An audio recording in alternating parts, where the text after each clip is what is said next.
ভাই আমি এইটা বুঝি না, দুনিয়াতে যত সব ঘটনা আছে সব কেন উপন্যাসের নায়িকাদের সাথেই হয়।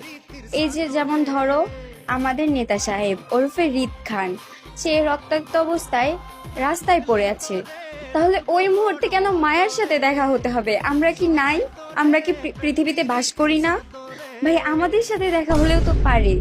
আবার সভ্য পুরুষ জয়ামির, তার কেন বেছে বেছে অন্তুকেই সিগারেটে টান দিতে বলতে হবে? আমাদের কাছে আসতো, আমাদের কাছে এসে বলতো যে বেবি একটা সিগারেটে টান মেরে দাও, আমরা সাথে সাথে টান মেরে দিতাম। তাহলে তো আর এত কোনো ঘটনাই ঘটতো না, তাকেও উপরে যে পটল তুলতে হতো না। আরেকজন মানে আমাদের জায়ান বেবস, তারও কেন সৎ বোনের উপরে উষ্টা খেয়ে পড়তে হবে?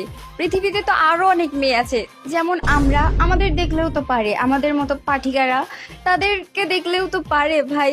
তারপরেও সৎ বোনের উপরই কেন উষ্টা খেয়ে পড়তে হবে আমি বুঝি না। ভাই এমন ঘটনা কেন আমাদের সাথে ঘটে না? আমাদের জীবনে একটা আবির ভাই নাই, জয়ামিন নাই, জায়ান কৃতিক নাই, আমির হাওলাদার নাই, রিচার্ড কায়নাত নাই, শুদ্ধ ভাই নাই, ইরফান নেওয়াজ নাই, শুধু নাই আর নাই। এখন আমাদের জীবনে যদি এমন একটা আবির ভাই, জায়ান কৃতিক, শুদ্ধ ভাই, ইরফান নেওয়াজ, রিচার্ড কায়নাত, প্যারিস ইউভান না আসে, তাহলে জ্বলবে আগুন ঘরে ঘরে। পাগলি তোরে রাখবো বড় আদরে, জড়াই তোরে প্রেম প্রীতির সাদরে।